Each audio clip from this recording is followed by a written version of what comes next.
문학을 공부하는 방송 문학정독의 무수비입니다. 네, 지금 저는 문학동네 젊은 작가상 수상 작품집 읽고 있고요. 2014년 제5회 보고 있습니다.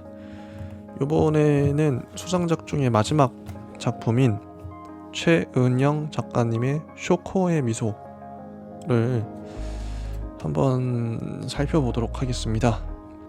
이 분량이 일단은 보통 단편 소설의 한 2.5배 정도 되는 좀 긴 분량이에요. 중편이라고 해도 될 정도로. 하지만 길지만 쉽게 잘 읽힌다. 저는 이 작품이 대중적이라고 생각을 합니다. 앞에 손보미 작가님의 산책과는 좀 반대되는 경향이 있죠. 손보미 작가님의 글은 좀 어렵다면 이 최은영 작가님의 쇼코의 미소는 쉽습니다. 읽으면 어떤 내용인지 바로바로 와닿아요. 그리고 감동적이기도 하고요. 작가가 무엇을 말하고자 하는지도 명확합니다. 전 좋아요. 그 부분도 좋고, 특히 쇼코의 미소는 처음 볼 때가 참 좋았어요. 물론 두 번째 볼 때도 좋지만요. 한번 보겠습니다. 두 소녀, 한국 소녀와 일본 소녀의 우정에 대한 이야기, 쇼코와 할아버지의 우정에 대한 이야기일 것 같아요. 첫 번째 문장. 나는 차가운 모래 속에 두 손을 놓고 검게 빛나는 바다를 바라본다. 우주의 가장자리 같다. 쇼코는 해변에 서 있으면 이 세상의 변두리에 선 느낌이 든다고 말했었다. 중심에서 밀려나고 사람들에게서도 밀려나서 역시나 대양에서 밀려난 바다의 가장자리를 만나는 기분이라고. 외톨이들끼리 만나서 발가락이나 적시는 그 기분이 그렇게 좋지는 않다고 했다. 바다, 검게 빛나는 바다, 우주의 가장자리 같은 느낌. 이 세상의 변두리, 바다의 가장자리, 외톨이들. 지금 자기의 상황이 그러니까 이렇게 느끼겠죠. 그러니까 주인공이 느끼는 모든 것들은 그게 그렇게 보여서 느끼는 게 아니라 내 상황이 반영된, 그러니까 자아가 투사된 이미지겠죠. 내가 외로우니까 외롭게 보이는 거고, 내가 변두리에 서 있고 외톨이니까 바다도 우주의 가장자리처럼 보이는 것이겠죠. 어떻게 보면 간단하다고 봅니다. 해석은. 언젠가는 바다를 떠나서 사방을 둘러봐도 빌딩밖에 없는 도시에 가서 살 거야. 이게 좀 따져보면 재밌는 문장이에요. 보통 도시에 사는 우리들은 도시를 떠나서 바다로 갈 거야, 숲으로 갈 거야, 이러겠죠. 하지만 쇼코는 반대입니다. 자기가 바닷가, 해변, 해변 해초에 살기 때문에 사방을 둘러봐도 빌딩밖에 없는 도시에 가서 살 거야, 이런 말이 나오는 거죠. 쇼코는 언젠가는 이라고 말했다. 17살에도 23살에도 언젠가는 도시로 나갈 거고, 언젠가는 한국을 일주일 동안 여행할 거고, 언젠가는 남자와도 함께 살아볼 거고, 언젠가는 병원을 관둘 거고, 언젠가는 고양이를 키울 거고, 무엇이든 해보리라고 내게 이야기했다. 근데 언젠가는 이라는 이 단어에는 결국 안 됐다는 거겠죠. 강렬한 소망이 담겨 있지만 저는 이런 문장들이 좋아요. 그리고 쇼코는 이런 얘기도 합니다. 언젠가는 유두 근처에 애벌레 모양의 타투를 할 거야. 그 애의 말에 얼굴이 새빨개지던 여자애들 사이에서 나는 혼자 웃었다. 이게 짧게, 그러니까 임팩트 있잖아요. 문장이 잊혀지지가 않죠. 한번 들으면. 뒤에도 또 나옵니다.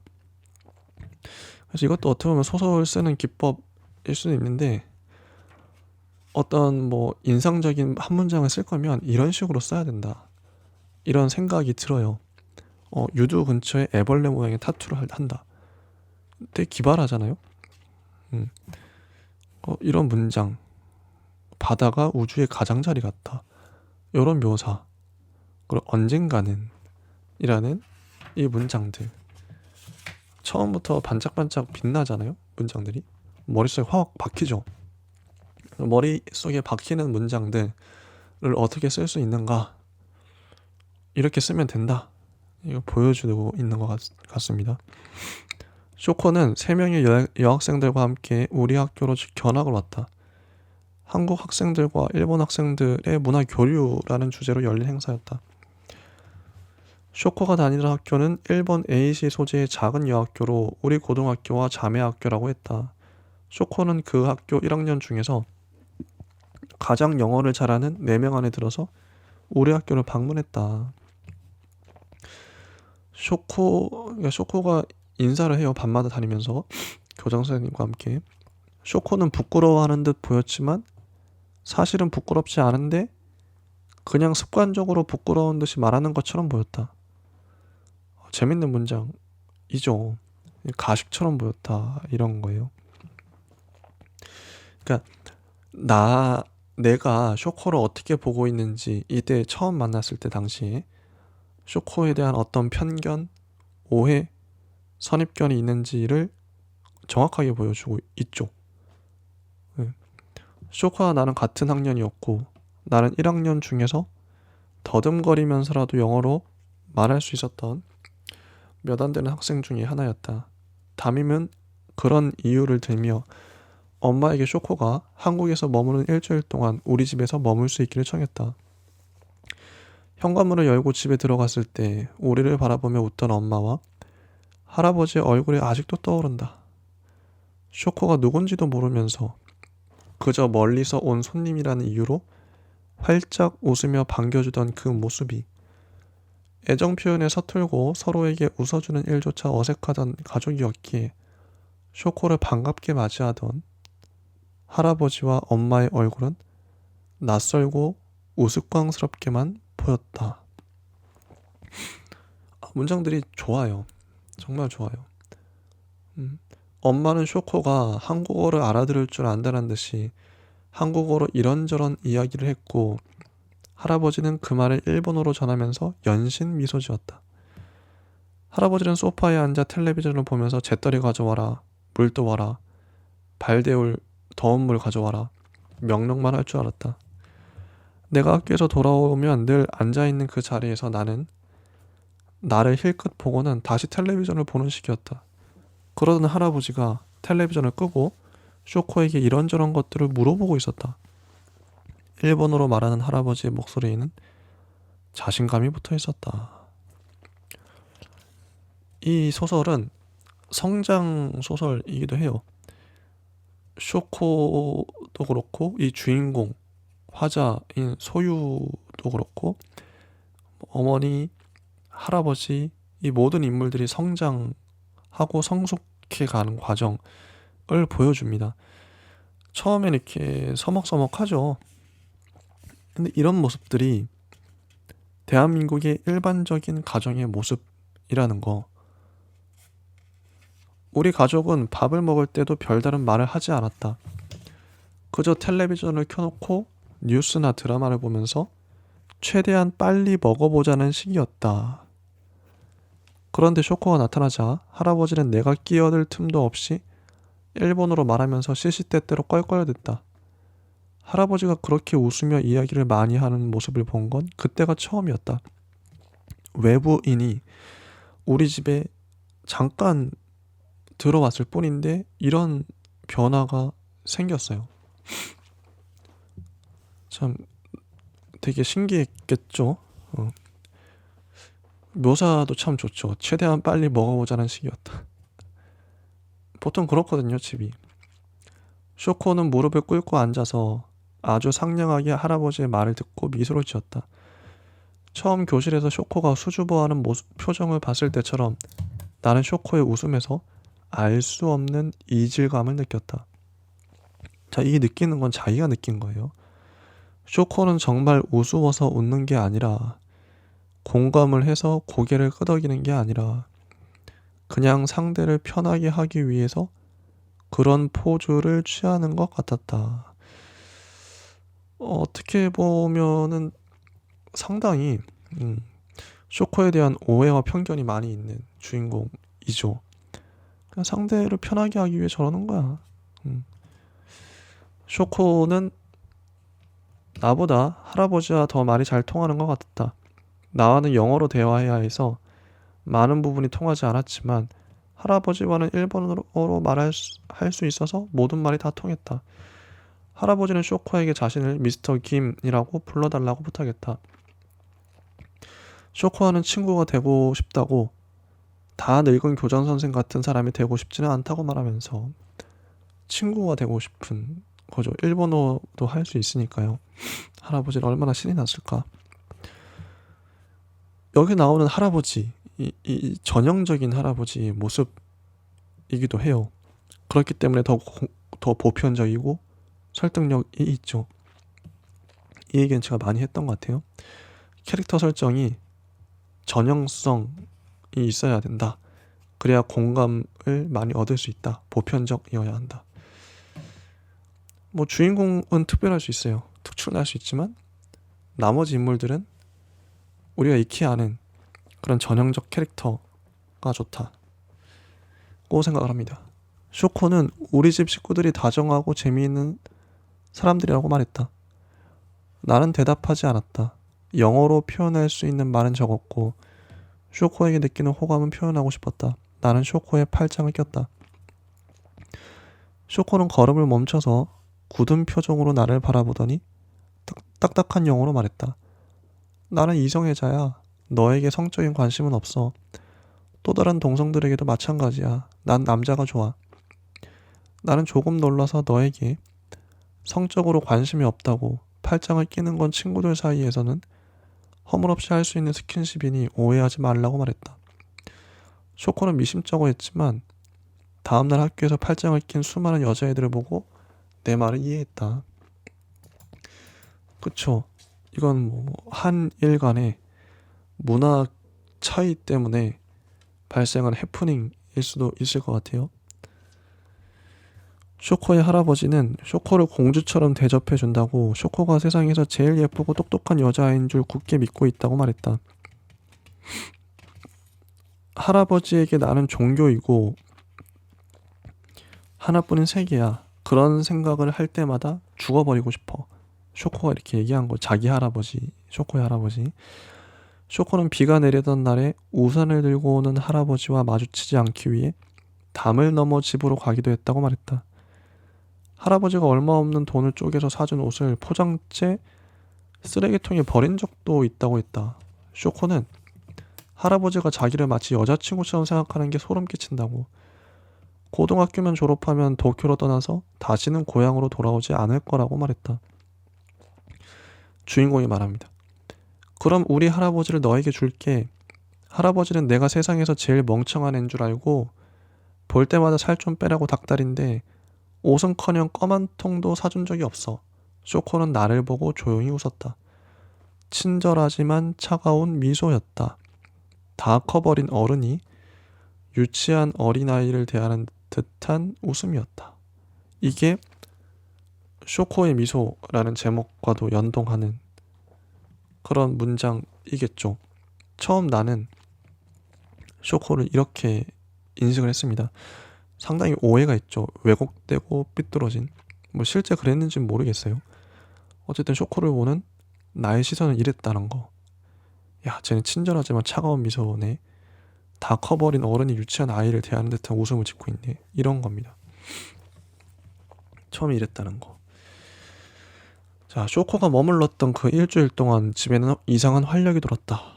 쇼코가 좋아한다는 수박을 사러 슈퍼에 간 할아버지. 영어든 일본어든 언어를 공부해야겠다고 목표를 정한 엄마. 쇼코가 만든 주먹밥을 먹으며 주고받던 3개 국어의 시간들. 눈을 반짝이며 웃는 엄마와 말이 많은 할아버지는 내가 모르는 사람들 같았다. 이런 사람들을 바깥에서 만났다면 나는 주저앉고 좋은 어른들이라고 말할 수 있을지도 모른다고 생각했다. 엄마와 할아버지는 늘 무기력했고 사람을 사귀는 일에 서툴렀다. 나는 엄마와 할아버지가 작동하지 않아 해마다 먼지가 쌓이고 색이 발해가는 괴종시계 같은 사람들이라고 생각했었다. 변화할 의지도 아무런 목표도 없이 그저 그 자리에서 멈춰버린 사람들이라고. 가족은 언제나 가장 낯선 사람들 같았다. 어쩌면 쇼코는 나의 할아버지에 대해서 나보다 더 많이 알았을지도 모른다. 이 반짝이는 문장들이 보이죠. 인생에 대한 통찰도 보이고요. 실제로 뭐 집에 쇼코 같은 외지인이 잠깐 다녀간 것만으로도 어떤 가족을 새롭게 보게 되는 계기들을 줄 수 있을 것 같아요. 눈을 반짝이며 웃는 엄마, 말이 많은 할아버지는 내가 모르는 사람들 같았다. 이런 경험, 늘 같이 사니까 늘 같은 표정과 같은 말투만 지었을 텐데, 그래서 우리 삶에서도 일상에서도 이런 활력을 줄 수 있는, 이상한 활력을 줄 수 있는 어떤 계기, 사건이 필요하다 생각을 합니다. 그게 쇼코 같은 인물의 왔다감일 수도 있고요. 너처럼 영화를 좋아하는 애는 처음 봤어. 어쩌면 넌 영화를 만드는 사람이 될지도 모르겠다. 작가나 감독 같은 거 말이야. 나는 웃으면서 고개를 저었지만 이상하게도 쇼코의 그 말은 내 마음에 분명한 자국을 남겼다. 쇼코의 말에는 힘이 있었다. 그랬겠죠. 일본이니까. 제가 하는 말은 한마디도 허투루 듣지 않게 되고. 쇼코는 내게 네모로 접은 세계 지도를 선물해줬다. 쇼코는 세상은 넓고 우리는 어디든지 갈 수 있다고 말했다. 우리 읍에서 가까운 도시로만 갈 것이 아니라 기왕이면 서울로, 베이징으로, 파리로, 뉴욕으로 가라고 말했다. 나는 그 말이 웃겨서 그냥 웃기만 했다. 우리 가족 중에는 서울에서 살아본 사람도 없었고 나도 그냥 내가 태어난 근방에서 살아갈 거라고 생각했었으니까. 쇼코 덕분에 세계로 나아가는 꿈을 꾸게 된 거죠. 여기 나오는 어떤 묘사들, 장면들이 다 나중에 연관지어서 이어져요. 잘 쓴 소설은 그런 거죠. 묘사 하나도 허투루 하지 않는다. 그리고 처음에는 이렇게 오해가 있었다가 이 오해들이 다 풀려갑니다, 나중에. 소설을 읽다 보니까 어떤 구조가 보이는 것 같아요. 쇼코의 첫 번째 편지는 쇼코가 떠난 지 일주일 뒤에 왔다. 언젠가 대학에 가게 되면 한국에 다시 와서 나와 여행을 하겠다고 했다. 쇼코는 다시 도착한 일본이 너무나 습하고 집으로 들어가는 순간 무덤 속으로 들어가는 기분이었다고 불평했다. 이거는 그리고 다음에 만나면 꼭 팔짱을 끼자고 적었다. 이 문장도 뒤에 가서 정정이 되죠. 개선이 됩니다. 쇼코도 자기 가족들에 대해서 오해하고 있던 지점들이 있었어요. 편지는 나에게만 온 게 아니었다. 쇼코는 다른 봉투에 일본어로 편지를 써서 우리 할아버지 앞으로 붙였다. 할아버지와 나는 나란히 소파에 앉아서 영어와 일본어로 쓰인 편지를 읽었다. 할아버지는 소파 팔걸이에 쇼코의 편지를 올려두고 하루에도 몇 번씩 그 애가 새로 쓰기로 쓴 편지를 들여다보곤 했다. 쇼코의 편지는 언제나 공평했다. 나와 할아버지 같은 날 같은 분량의 편지가 왔고 어떤 날은 할아버지가 쇼코의 편지를 우편함에서 발견했다. 우리는 경쟁하듯 우편함을 열어 편지를 확인했고 나란히 소파에 앉아서 쇼코의 일상에 대해 이야기했다. 쇼코는 할아버지에게 늘 밝은 내용의 편지를 적어 보내는 것 같았다. 달리기 경주에서 1등을 했다. 고모와 맛있는 카레집을 찾아갔다. 휴일에 친구들과 보트놀이를 했다. 푸켓으로 여행했다. 할아버지에게 보내는 쇼코의 이야기는 그림 엽서에나 나올 법한 아름다운 이야기들이었다. 반면 내가 받은 편지에는 어두운 이야기뿐이었다. 쇼코는 할아버지의 돈을 훔쳤지만 할아버지는 모른 척했다. 그 돈을 하수구에 버려버렸다. 가끔씩 할아버지의 음식에 독을 타고 싶다. 아빠가 보내는 양육비를 고모가 허비해버리는 걸 알고 고모의 속옷을 하나둘씩 찢어서 거리에 내던졌다. 가끔씩 소독한 칼로 자신의 골반 근처를 찌른다. 당시에는 쇼코의 모순된 말들에 혼란을 느꼈다. 할아버지에게 하는 말이 진짜인지 아니면 내게 하는 말이 진짜인지 판단하기 어려웠다. 그러나 시간이 지나면서 나는 그 두 종류의 편지가 모두 진실이었으리라고 짐작했다. 모든 세부 사항이 사실이 아니더라도 모두 진실된 이야기였을 거라는 걸.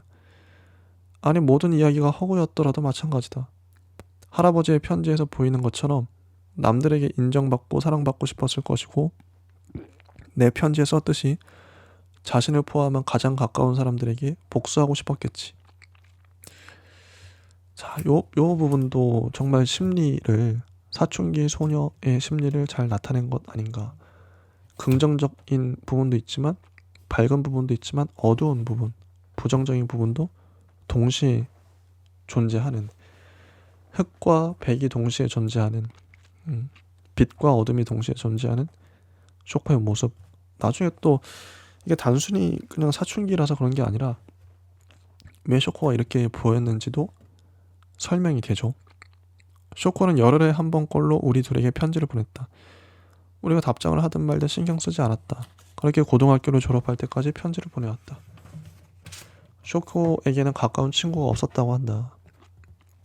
겉보기에 어울리는 사람들은 있었을지 모르겠지만 쇼코는 어떻게 다른 사람들과 내밀한 우정을 쌓는지 알지 못하는 부류의 사람이었던 것 같다.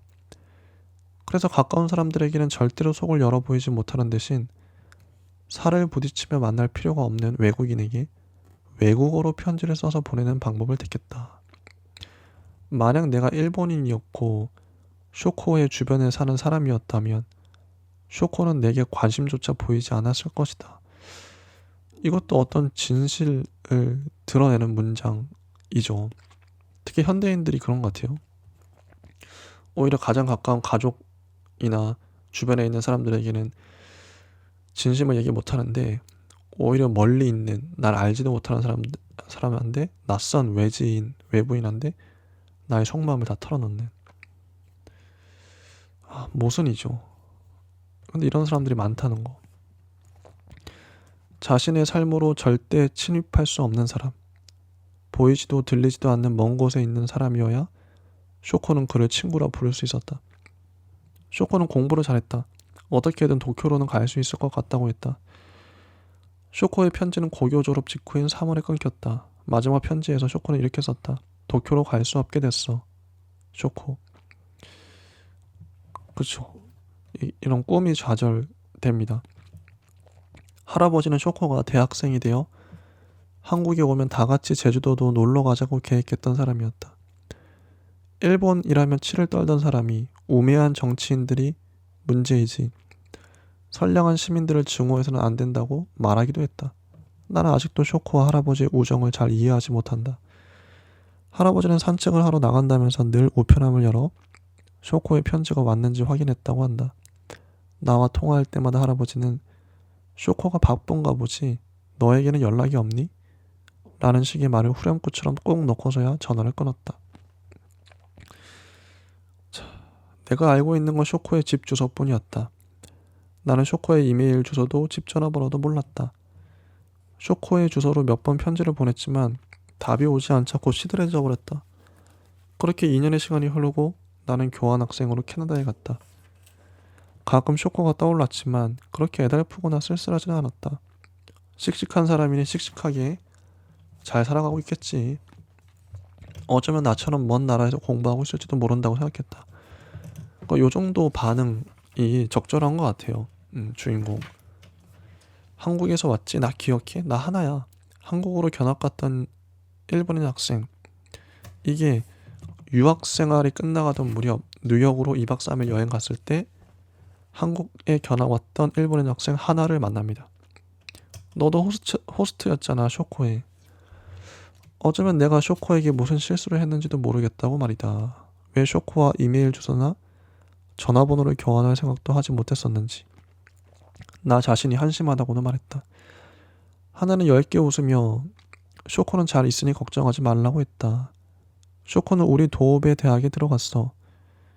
와세다 대학의 법학부에 붙었지만 가지 않았어. 문제는 쇼코의 할아버지였다. 신부전증이 발병한 할아버지는 적어도 3일에 한 번은 병원에 가서 투석을 받아야 했다.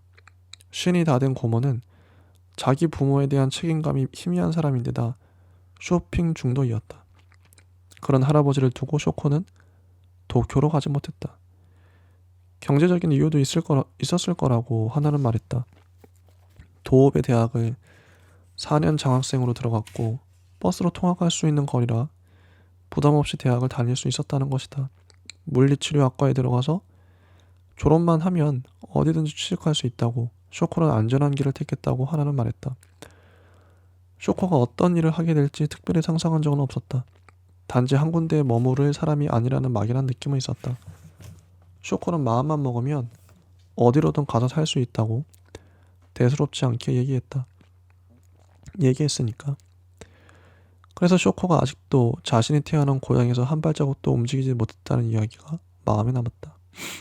쇼코에게 느꼈던 서운함과 이상한 죄책감이 하나의 아파트에서 모두 사라져버렸다. 하나는 미국에서의 생활과 대학에 관한 이야기를 쉴 새 없이 했다.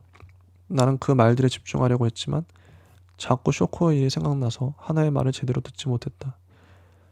아무리 그렇다고 해도 왜 그렇게 갑자기 연락을 끊어버렸는지, 그토록 빠져나오고 싶다던 집에서 할아버지의 병수발을 들고 있는지 당시의 나로서는 이해할 수가 없었다. 나는 하나에게 내 이메일 주소를 알려주고 혹시나 쇼코의 메일 주소를 아는 사람이 있으면 내 메일로 보내달라고 부탁했다. 하나에게서는 답이 오지 않았다. 대학교 4학년 여름, 나는 쇼코의 집을 직접 찾아갔다. 도쿄에서 야간 버스를 타고 주소를 물어 쇼코가 살고 있다는 마을로 갔다. 쇼코의 얼굴이나 한번 보자, 그런 마음이었다. 일본에 도착하고서야 쇼코가 그리도 싫다고 말했던 일본의 습기라는 것이 어떤 것인지 몸으로 이해했다. 공기 중에 섞인 수분은 그 자체로 땀 같았다. 땀구멍으로 땀이 나오는 게 아니라 공기 중에 녹아있는 땀이 내 피부에 닿아서 흐르는 것 같았다. 자, 문은 생각보다 빨리 열렸다. 키가 큰 백발의 노인이 나를 보며 웃고 있었다. 어두운 피부에 붉은기가 돌았다. 대학 새내기 시절에 배웠던 교양 일본어를 떠올려 보려고 했지만 입에서는 그저 쇼코의 친구, 한국, 편지 같은 단어들만 더듬더듬 튀어나왔다. 노인은 그런 나를 보고 웃으면서 알아듣지 못할 일본말들을 하더니 안으로 들어오라고 손짓했다. 노인은 나와 거리를 두고 앉아서 부끄러운 듯이 말을 이어나갔다. 무슨 말인지 알아들을 수는 없었지만 그의 말에는 대부분 쇼코라는 고유명사가 들어갔다. 자기 할아버지는 자기가 세상에서 제일 예쁘고 똑똑한 줄 안다고, 그래서 숨이 막힌다던 쇼코의 말이 떠올랐다. 자, 그 다음에 쇼코를 부르지만 쇼코가 안 나오죠. 그러다 이 할아버지가 밖으로 나가니까 드디어 쇼코의 방문이 열립니다. 드디어 만났어요, 이 둘이. 일본 쇼코의 집에서. 우리는 아무 말도 없이 그냥 정면을 응시하고 앉아 있었다. 쇼코는 앞을 바라보며 천천히 말했다. 내가 너를 보러 한국으로 갈 줄 알았는데 너는 내가 먼저 와서 실망했지? 네가 그리웠어. 나는 쇼코가 조금 미워져서 나도 네가 보고 싶었다고는 말하지 않았다. 그런데도 내가 그리웠다는 그 말에 눈물이 났다. 어떤 연애는 우정 같고 어떤 우정은 연애 같다.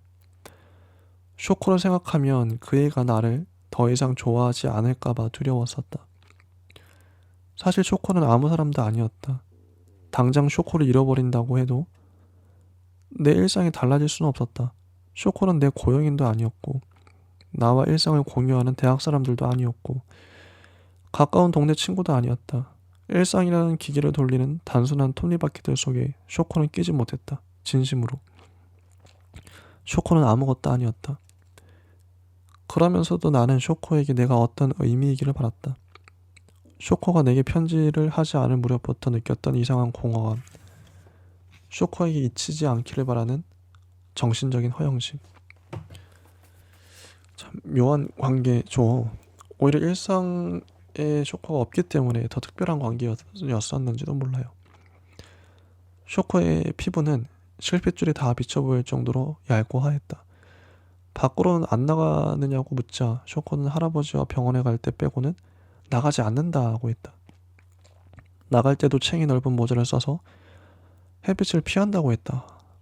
왜 도쿄로 가지 않았느냐고 묻자 쇼코는 나를 똑바로 보고 웃으며 고개를 가로저었다. 그러더니 방으로 가서 스케치북 한 권을 가지고 나왔다. 이거는 그림과 함께 글씨가 적혀 있는데요. 쇼코가 일본어로 쓴 글씨예요.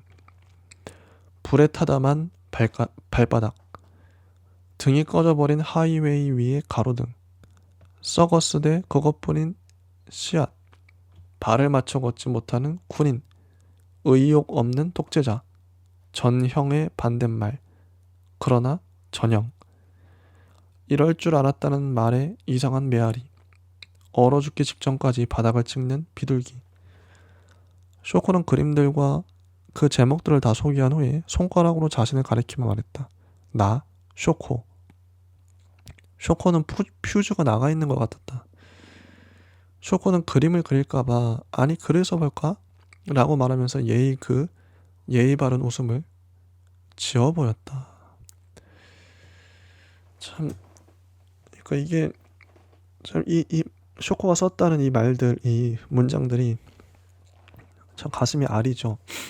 불에 타다만 발바닥이래요, 자기를. 등이 꺼져버린 하이웨이, 고속도로 위에 가로등, 썩었으되 그것뿐인 씨앗, 발을 맞춰 걷지 못하는 군인, 의욕 없는 독재자, 전형의 반대말, 그러나 전형적이다. 그런 거죠. 이럴 줄 알았다는 말에 이상한 메아리, 얼어 죽기 직전까지 바닥을 찍는 비둘기. 이게 나다. 쇼코가 이렇게 말한 거죠. 정말 이 그림이 그려지면서 장면을 잘 잡은 것 같아요. 어렸을 때 쇼코가 지었던 웃음과 같은 웃음이었다.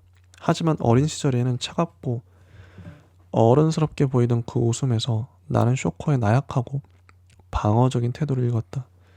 쇼코를 나보다 강한 사람이라고 생각했었다. 하지만 쇼코는 약했다. 분명히 쇼코도 그때 느끼고 있었겠지.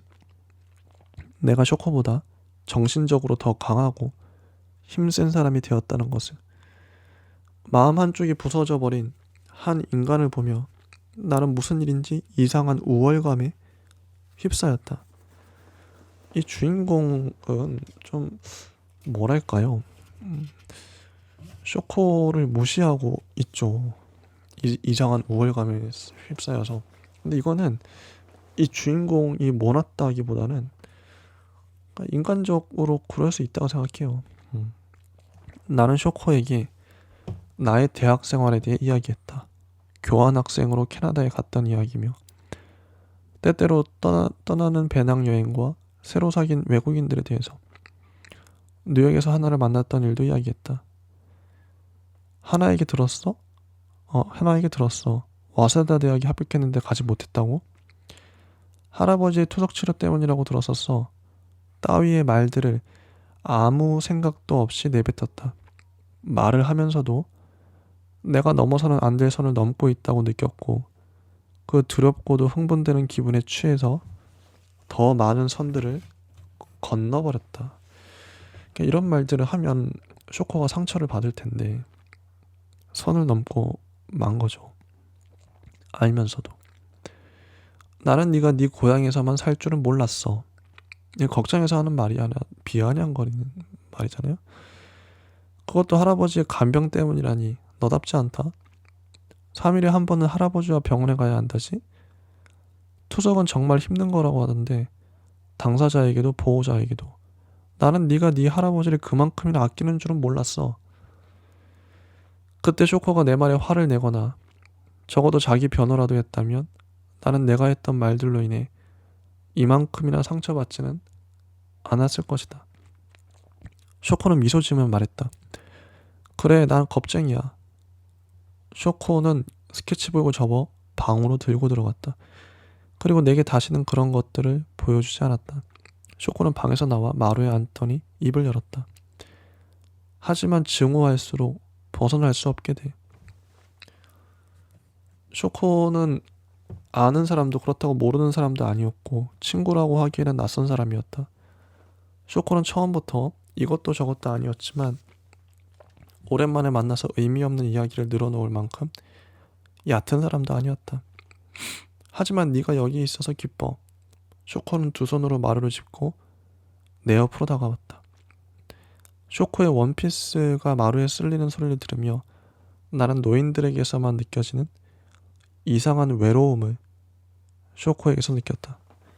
나는 쇼코의 얼굴을 보지 않고도 그것을 느낄 수 있었다. 쇼코는 노인이었다. 쇼코는 내 팔에 팔짱을 꼈다. 차갑고 부드러운 쇼코의 팔이 뜨겁고 축축한 내 팔에 닿았다. 소름이 끼쳤다. 여기서 나랑 지내자. 한국에 가지 말고 여기서 나랑 같이 살자. 쇼코는 마치 그게 가능한 일이라는 듯이 발랄하게 말했다. 나는 다시는 쇼코를 보지 않으리라 생각했다. 그저 17살의 쇼코를 기억하고 끊어져 버린 연락을 안타깝게 여기며 그렇게 서서히 잊어버렸으면 좋았으리라고. 어디로 떠나지도 못하면서 그렇다고 그렇게 박혀버린 삶을 사랑하지도 않는 사람의 맨얼굴을 들여다보는 일은 유쾌하지 않았다. 이렇게 본 거죠, 쇼코를. 그때 할아버지가 외출 갔다 할아버지가 돌아오십니다. 나는 쇼코의 팔짱을 풀려고 애썼지만 쇼코는 안간힘을 내서 내 팔을 붙잡았다. 나는 일어서서 팔에 붙은 쥐라도 떼어내듯 쇼코를 떼어냈다. 좁은 마당에서 노인과 나는 마주보고 섰다. 저 남자는 나에게 집착하고 있어. 쇼코는 노인에게 손가락질을 하며 영어로 조그맣게 말했다. 빌어먹을 새끼. 나는 쇼코의 말에 놀라서 노인의 얼굴을 쳐다봤다. 노인은 눈에 도는 눈물을 감추려는 듯 고개를 돌려 분꽃을 보는 척했다. 나는 고개를 돌려서 쇼코를 바라봤다. 쇼코는 그런 유약한 노인의 모습을 보며 재미있다는 듯이 웃기까지 했다. 나는 집에 있는 우리 할아버지를 떠올렸다. 마치 우리 할아버지가 모욕을 받은 것처럼 느껴졌다. 뭐라고? 빌어먹을 새끼라고? 어디 가서 죽어버렸으면 좋겠다고. 나는 말문을 잃었다. 몸은 뜨거워졌지만 그럴수록 머리는 맑아졌다. 더 이상 널 볼 일은 없을 거야. 애처럼 굴지 마. 쇼코는 웃으며 말했다. 난 네가 누군지도 몰라. 넌 누구니? 쇼코는 죽은 물고기처럼 대들보에 머리를 기대고 입을 약간 벌린 채로 무표정하게 나를 바라봤다. 나는 노인의 등 뒤에 대고 고개를 숙여 미안하다고 말하고 그 집을 나왔다. 창밖으로 보이는 현해타는 햇빛을 받아 반짝거렸다. 멀리서 본 사물은 티 없이 아름답기만 했다. 이렇게 한국으로 다시 왔습니다. 참 안타까운 재회인 거죠. 차라리 만나지 않았더라면 하면서. 나는 할아버지에게 일본에서 쇼코를 만나지 못했다고 거짓말을 했다. 괜한 걸음했구나. 그냥 인생 경험했다고 생각해라. 이제 쇼코니 뭐니 하는 애는 잊어버리자. 그 애도 많이 바빠서 그런 거니까 우리가 이해해야지. 우리가 이해하자. 그 애도 사정이 있겠지. 잊어버리자. 같은 말들은 할아버지의 말이 아니었다. 할아버지는 쇼코에 관해 말하는 것 자체로 회피하는 것 같았다. 쇼코에게 무슨 사정이 있었으리라고 여기며 자신의 마음을 보호하려는 것처럼. 끝까지 편지 교환이 무슨 그리 큰 의미였다고. 그것도 60살이나 차이 나는 외국인과의 펜팔이었다. 쉬운 이유로는 돈도 변변한 직업도 없이 살아왔지만 자기를 굽히는 법을 모르던 사람이 쇼코의 침묵 앞에서는 체념했다. 우리는 그날 이후로 쇼코에 대해서는 아무 말도 하지 않았다. 그 작은 집에서 인형처럼 붙박여 있던 쇼코의 모습이 유령처럼 언뜻 눈앞에 스쳤다. 그 당시에 나는 쇼코가 너무 쉬운 결정을 내렸다고 생각했다. 23살에 벌써 직업을 정하고 태어난 소업에서 떠나지 못하는 건 형편없는 선택이라고. 그때만 해도 나는 내가 다른 사람들과는 다른 삶을 살 수 있으리라고 생각했다. 나는 비겁하게도 현실에 안주하려는 사람들을 마음속으로 비웃었다. 그런 이상한 오만으로 지금의 나는 아무것도 아니게 되어버렸지만, 그때는 나의 삶이 속물저이고 답답한 쇼커의 삶과는 전혀 다른 자유롭고 하루하루가 다른 생생한 삶이 되리라고 믿었던 것 같다. 이거는 저도 그랬던 것 같아요. 저의 20대, 30대를 떠올려 보면 말이죠. 나는 특별하게 살 수 있을 줄 알았어요. 물론 지나는 과정이긴 하겠지만 나는 언젠가 영화 감독이 되리라는 내 꿈을 믿어 의심치 않았다. 대학 동기들은 은행으로, 항공사로, 출판사로 저마다 직장을 찾아서 떠났다. 나는 그 애들이 자기가 진심으로 원하는 일이 무엇인지도 모르면서 단지 돈과 안정만을 쫓는다고 생각했다. 그런 것들을 추구하는 인생은 무의미하다고 생각했다. 당시에 내게 중요한 건 오로지 의미였다. 나는 나의 꿈을 따라가기 때문에 의미 있는 삶을 살고 있다고 자위했다. 그러나 두려웠다. 영화 감독이 되고 투자자들의 투자를 받는 영화를 찍는 것은 확률상으로 거의 불가능에 가까웠다. 아카데미를 마치고 단편 영화 독립영화제 작품을 냈다. 어떤 코멘트도 없는 낙방이었다. 마음을 정리하고 1년 동안 쓴 시나리오 또한 공모전에서 떨어졌다. 같이 영화를 공부했던 사람들은 내가 쓴 시나리오가 진부하고 지루하며 개성이 없다고 혹평했다. 내 딴에는 꽤나 창의적이라고 생각했던 대사를 읽으며 이런 건 대사도 아니라고 말했다. 아직은 더 공부를 해야겠네. 영화를 더 많이 봐야겠어. 라는 말을 해마다 들었다. 자기는 시나리오 쓴 지 얼마나 됐어? 라는 물음에 쭈뼛거리게 되었을 즈음 나는 30을 목전에 두고 있었다. 5년간 시나리오를 썼고 작은 영화들의 스태프로 참여하기도 했지만 그보다는 이런저런 영화판 뒤풀이 자리에 가서 가십을 듣고 퍼뜨리기를 잘했다. 이 부분은 정말 리얼해요. 직접 겪으신 것처럼 썼어요. 창작이 나에게 자유를 가져다 줄 것이고 나로부터 나를 해방시킬 것이고 내가 머무는 세계의 한계를 부술 것이라고 생각했지만 현실은 정반대였다. 늘 돈에 쫓겼고 학원 일과 과외 자리를 잡기 위해 애를 썼으며 돈 문제에 지나치게 예민해졌다. 이미 직장에서 대리급이 된 친구들과는 돈 씀씀이가 확연히 달라졌고 그 애들은 내가 밥값도 내지 못하겠다. 직장에서 자리를 잡은 친구들은 주말이면 공연이나 영화를 보러 다녔고 틈틈이 책을 읽었지만 나의 독서량은 그 애들보다도 빈약했다. 반면 영화를 하는 친구들을 만나면 늘 그들의 재능과 나의 재능을 비교하며 열등감에 휩싸였다. 영감은 고갈되었고 매일매일 괴물 같은 자의식만 몸집을 키웠다. 일이 잘 풀리지 않아 알코올 중독자가 된 감독 지망생과 중고등 학생들과 함께 패스트푸드점에서 일하며 야근 수당조차 제대로 받지 못하는 시나리오 작가 지망생을 보며 내가 그들보다는 낫다고 생각하기도 했다. 그래서 꿈은 죄였다. 아니, 그건 꿈도 아니었다. 영화 일이 꿈이었다면, 그래서 내가 꿈을 쫓았다면 나는 적어도 어느 부분에서는 보람을 느끼고 행복했을 것이다. 하지만 나는 단지 감독이 되겠다는 나 자신과의 약속을 지키기 위해서 마음에도 없는 글을 쓰고 영화를 만들었다. 나 자신도 설득할 수 없는 영화에 타인의 마음이 움직이기를 바라는 건 착각이었다. 어떤 영화를 만들고 싶다는 생각은 이미 죽어버린 지 오래였다.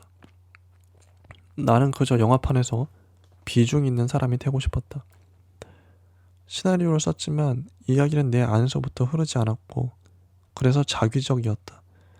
쓰고 싶은 글이 있어서 쓰는 것이 아니라 써야 하기를 억지로 썼다. 꿈, 그것은 허영심, 공명심, 인정욕구, 복수심 같은 더러운 마음들을 뒤집어 쓰는 얼룩덜룩한 허울에 불과했다. 꼬인 혀로 영화 없이는 살 수 없어. 영화는 정말 절실해. 같은 말들을 하는 사람들 속에서 나는 제대로 풀리지 않는 욕망의 비린내를 맡았다.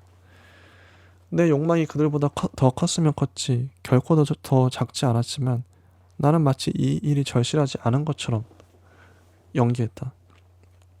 순결한 꿈은 오로지 이 일을 즐기며 할 수 있는 재능 있는 이들의 것이었다. 그리고 영광도 그들의 것이 되어야 마땅했다. 예술은 범인의 노력이 아니라 타고난 자들의 노력 속에서만 그 진짜 얼굴을 드러냈다. 재능이 없는 이들이 꿈이라는 허울을 잡기 시작하는 순간 그 허울은 천천히 삶을 좀먹어간다. 기다려준 친구들도 있었지만 그림자를 먹고 자란 내 자의식은 그 친구들마저도 단죄했다. 연봉이 많은 남자와 결혼하는 친구는 볼 것도 없이 성물이었고, 직장생활에서 서서히 영혼을 잃어간다고 고백하는 친구를 이해해주는 척하면서 속으로는 고소하다고 생각했다. 그리고 그런 생각을 하는 나 자신이 끔찍하며 놀랐으나 그조차 오래가지는 못했다. 정말 리얼하게 잘 썼죠. 한마디 한마디가 다 와닿습니다. 점점 집에 혼자 있는 시간이 많아졌다. 아무도 만나고 싶지 않을 때가 많았고, 엄마와 할아버지의 전화는 받지 않거나 건성으로 답했다. 그나마 나를 사랑해주는 사람들과도 거리를 두면서 영화를 통해 인간 내면의 깊은 곳을 그릴 수 있었다고 믿었다. 그 오만이 그 사람들을 얼마나 쓸쓸하게 했을지 그 당시 나는 몰랐다. 자, 그리고 할아버지가 찾아옵니다. 비가 오는데 찾아오고 비를 다 맞은 상태로 오세요. 그깟 의자 필요 없다. 나는 바닥이 편하니. 나도 바닥에 앉자 할아버지는 여자는 차가운 바닥에 엉덩이를 대면 안 된다면서 의자에 앉으라고 소리를 쳤다. 할아버지 여기서는 조용히 말해야 돼. 방음이 잘 안 돼. 연병할 소리. 할아버지는 무슨 문병 온 사람처럼 비타민 음료 한 박스를 들고 왔다. 나는 박스에서 병 하나를 꺼내서 할아버지에게 줬다. 이딴 거 필요 없다. 너나 먹어. 네가 하도 바쁘다 해서 얼마나 바쁜지 한번 보러 왔다. 네가 어떻게 사는지도 궁금했고 별거 없구만. 기집애가 옷도 이래 없어서 남자나 한번 만나보겠어? 그딴 소리 할 거면 가. 서울 자취집에서 할아버지를 본 건 처음이었다. 할아버지의 자리는 우리 집 소파 위이거나 할아버지 방의 옥장판 위였으니까. 그런 할아버지가 내 공간에 어색하게 앉아 있었다. 기차를 타고 지하철과 버스를 타고 비를 맞으면서까지 나를 보러 온 거였다. 그런 건 할아버지답지 않았다. 할아버지는 오라는 법은 있어도 발벗고 찾아가는 사람은 아니었으므로. 나는 이 글에서 여러 번 할아버지답지 않다는 말을 썼다. 어떤 화자의 자의식이 느껴지죠. 그런데 이제는 내가 생각했던 할아버지는 그저 그의 일부분일 뿐이었으리라고 생각한다. 물리적인 시간으로 따져도 나는 그의 삶의 4분의 3을 알지 못한다. 이게 쇼코야. 쇼코가 우리에게 다시 편지를 보냈다. 쇼코는 고향에서 물리치료 선생이 됐다. 아주 좋은 병원이라지. 내가 그 병원으로 가면 할인을 해주겠다나 뭐라나. 고작 이런 것 때문에 여기까지 왔어? 그냥 전화를 하지. 그냥 온 거다. 그리고 다시 침묵이 돌았다. 할아버지는 주머니에서 담배를 꺼내서 담뱃불을 붙이고 담배 끝을 쳐다봤다. 담배를 2개 3개 피우세요. 너 말이다. 이런 말은 처음 해보는데 나는 네가 이렇게 큰 사람이 될 줄은 몰랐다. 서울에 가서 공부도 하고 영화 감독도 되고 힘든 대로 손 벌리지 않고 네 힘으로 살고 까짓 것 다 무시하면서 네가 하고 싶은 대로 살지. 난 그거 멋지다고 본다. 이런 말씀을 하시죠. 할아버지는 자리에서 일어납니다. 뭐야 왜 벌써 일어나? 그냥 그 말 하려고 온 거다. 너 바쁜데 시간 뺏기 싫어. 할아버지는 내가 하나도 바쁘지 않다는 걸 알고 있었다. 그랬으니까 그냥 불쑥 찾아와 볼 수 있었을 것이다. 내가 오후 3시에도 집에 있다는 확신이 있었을 테니까. 하나뿐인 우산은 제대로 펴지지도 않습니다. 그래서 할아버지는 비 맞고 가시고요. 이딴 거 필요 없다. 비가 많이 오는 것도 아닌데 야 왜 울고 그래. 우산이 펴지질 않아. 저번만 해도 잘 됐는데 꼭 필요하면 이래. 눈물도 셌다. 이리 줘. 할아버지가 우산을 조금 만지자 꼼짝도 않던 우산대가 활짝 펴졌다. 할아버지는 허허 웃으면서 나에게 우산을 씌워줬다. 할아버지가 쓰고 가라고 해도 막무가내였다. 그 피는 점점 더 거세졌다. 정류장까지라도 같이 가자고 하니 할아버지는 괜찮다고 그냥 이대로 가겠다고 말했다. 그 말을 하는 할아버지의 눈이 빨개졌다. 울고 싶으니까 그냥 풀어달라는 눈빛이었다. 나는 할아버지의 손을 놓고 할아버지는 뒤도 한번 돌아보지 않고 곧장 앞으로 걸어갔다. 저렇게 제멋대로고 충동적이고 마음 여린 이상한 사람, 이상한 나의 할아버지, 저 엉망진창인 사람. 나는 할아버지의 모습이 사라질 때까지 할아버지가 씌워준 우산을 쓰고 그의 뒷모습을 바라봤다. 그 다음에 소유에게 편지를 씁니다. 소유에게 편지가 와요. 단순하게 말하자 나는 그때 아팠었어. 쇼코의 편지죠. 핑계라고 해도 좋아. 하지만 그게 사실이니까 이렇게 말하는 거야. 널 처음 만났을 때부터 전조가 있었고 대학 입학시험을 보기 전에도 아픈 건 마찬가지였어. 그때 너에게 이런저런 이야기를 써서 보냈었지. 과장도 있었지만 모두 사실이었어. 너는 왜 내가 도쿄로 가지 않았느냐고 물었지. 그래, 난 누구보다도 도쿄로 가고 싶었어. 도쿄에 가면 보다 쉽게 죽을 수 있으리라는 생각이었어.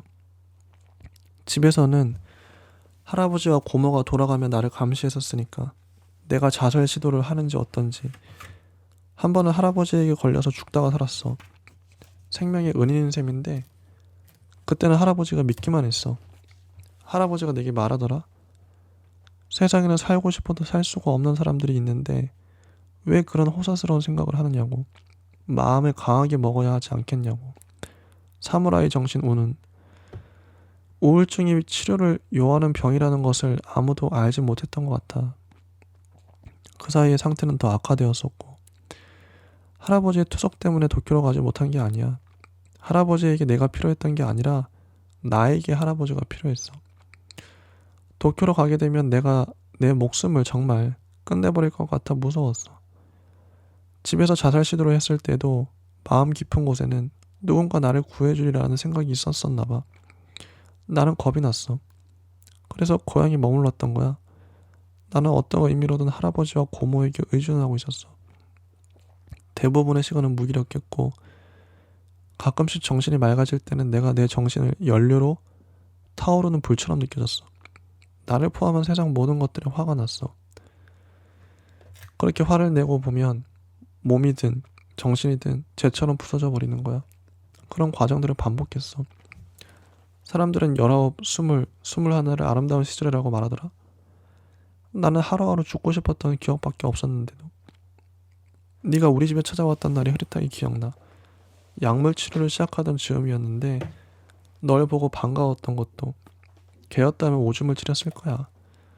너에게 내 스케치북을 보여줬던 것도 너가 팔짱을 꼈던 것도 너에게 나쁘게 말했던 것도 기억나. 약을 먹어서 멍한 상태였고 네가 나를 뿌리치는데도 그냥 무덤덤했어. 네가 대문을 박차고 나가는데도 널 따라가야겠다는 생각도 못했어. 네가 짜잔하고 다시 들어오리라고 생각했거든. 그렇게 마루에서 한참을 자고 일어났더니 해가 져 있더라. 그제야 내가 너에게 무슨 짓을 했는지 후회가 밀려왔어. 나는 너를 영영 잃어버린 거야. 날 용서해주기를 바라는 건 아니야. 그냥 내 마음 편하려고 이런 편지를 썼다고 욕해도 좋아. 사실 그렇기도 하니까. 이제 조금은 내 마음이 편해지기를 바라. 종종 편지할게. 이런 편지가 쇼코한데 왔어요. 진실이 밝혀졌죠. 일종의 반전입니다. 안타깝죠. 쇼코가 짠하죠. 우울증에 걸려서 약을 먹고 자살 시도를 하고 그걸 할아버지가 간병을 하고 그래서 이제 이후에도 내용이 많습니다. 많은데요. 시간이 많이 흘렀으니까 요약을 해보면 이 주인공의 할아버지도 아프세요. 아파서 이제 거의 죽을 때가 다 되어가고 있습니다.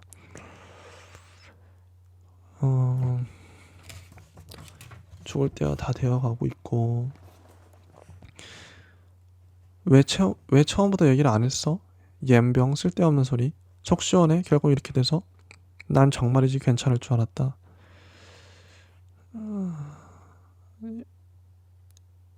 이고 이제 할아버지와 65 날들만큼 하루하루를 살아요. 같이 살아요. 할아버지와 어머니와 같이 안방에서 같이 자고요. 그리고 할아버지의 이야기들이 나옵니다. 어떻게 살아냈는지. 그런 이야기들이 나오고, 그렇죠. 할아버지 돌아가시고 어머니도 할아버지가 돌아가셨는데 울지를 않아요. 울고 싶어. 이제